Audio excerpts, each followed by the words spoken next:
Bismillah, assalamualaikum guys. Jumpa lagi di channel Jurnal Terupdate. Ya, memang sangat wajar sekali. Ketika berganti kekuasaan, maka akan terjadi perombakan semua. Nah, seperti halnya saat ini Pak Prabowo juga akan melakukan hal yang sama. Jadi, menurut saya ini merupakan sesuatu hal yang sangat lumrah, guys. Selain itu, Denny Siregar kembali menjadi sorotan publik. Dalam unggahan media sosial di Twitternya, Denny Siregar menyinggung soal tahap demi tahap orang-orangnya Pak Jokowi diganti. Kira-kira maksudnya gimana ya guys dari cuitan Bang Denny ini? Jadi tak perlu berlama-lama, langsung saja kita simak dulu video ini guys. Bismillah. Mas Toto, bagaimana Ya, Anda melihat kekuatan Prabowo Subianto, baik itu di parlemen maupun di kabinet nantinya, Ya. di jelang transisi pemerintahan ini? ya, sebetulnya Prabowo punya modal sangat besar ya. 58% itu tidak pernah didapatkan oleh Pak Jokowi. Pak Jokowi itu head to head dengan Pak Prabowo paling mentok 55%. Pak Prabowo punya kekuatan besar dan ditambah dengan banyaknya jumlah partai juga. Yang notabene artinya kan modal dasar buat beliau membangun koalisi yang akan mengamankan parlemen di angka mayoritas mutlak. Oke. Tapi kita tahu juga dalam konteks sistem presidensial, yang namanya koalisi besar itu bisa disebut aset, bisa juga malah menjadi liabilities atau beban. Ini Kenapa? guys. Akhirnya akan ada politik balas budi. Efeknya Ini adalah yang akan takutkan berbicara nih guys. mengenai bagaimana beban ketika misalnya menyusun kabinet, yang isinya akan ditabrakan pada dilema publik lebih menginginkan kabinet profesional untuk kepuasan publik yang lebih tinggi. Di sisi lain, tentu saja balas budi atas pertarungan pilpres harus mengakomodir lebih banyak menteri yang berasal dari kalangan parpol. Saya melihat tantangan pertama Pak Prabowo adalah pada saat penyusunan kabinet. Kita sudah mendengar akan ada upaya untuk merevisi Undang-Undang 39 2008 Kementerian Negara, jumlah 34, ada yang mengatakan sampai 40, kita tidak tahu, tapi jumlah kementeriannya kemungkinan akan diperbanyak. Ditambah. Pada titik itu, orang akan melihat bahwa memang politik dagang sapinya kuat. Yang kedua, Ya. akan ada konsekuensi ketika jumlah kementerian lebih banyak, artinya pos anggaran kepada kementerian-kementerian lain kan akan lebih kecil karena harus dibagi. Pada titik itu, eh, prospek pencapaian dari masing-masing kementerian karena dananya lebih kecil itu juga bisa lebih jelek gitu.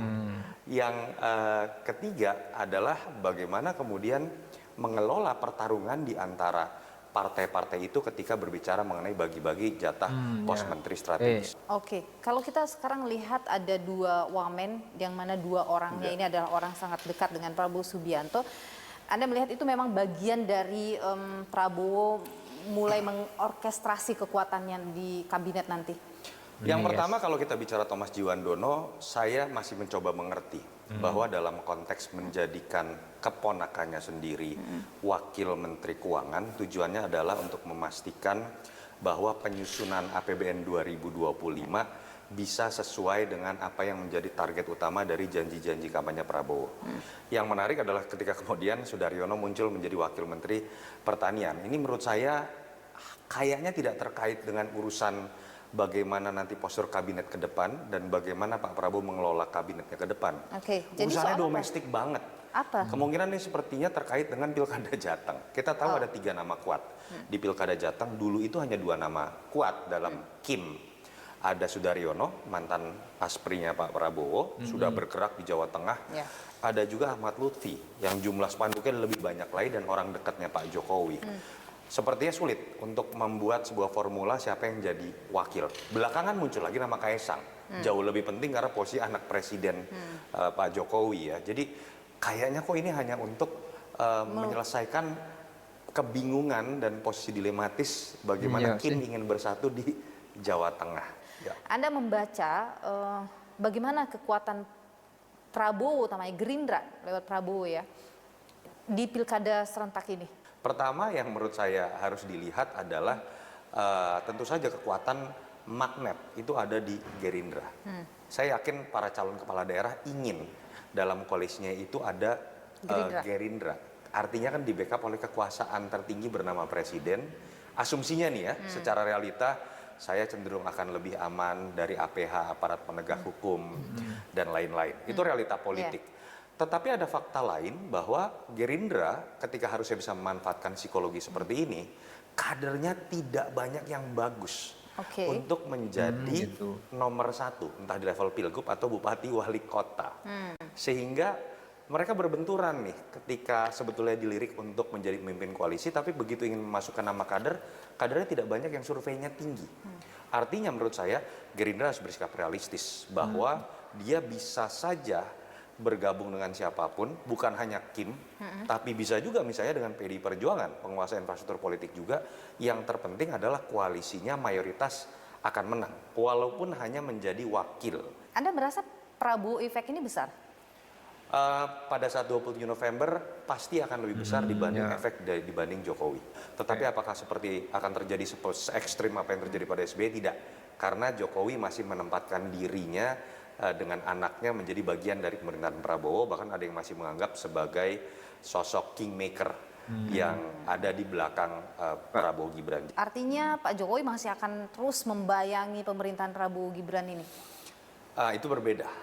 Biar bagaimanapun ketika berbicara kemampuan untuk menjadi orang yang berpengaruh dalam pemerintahan, itu bukan sekedar pesona terhadap publik. Saya tidak meyakini kok partai-partai yang selama ini menjadi loyalis Jokowi, ketika Pak Jokowi bukan lagi jadi presiden, apakah akan menempatkan Jokowi masih menjadi kingmaker? Tidak. Itulah kenapa Pak Jokowi butuh partai politik. Baru saya pengen jelaskan. Karena memang itu yang berbeda ya.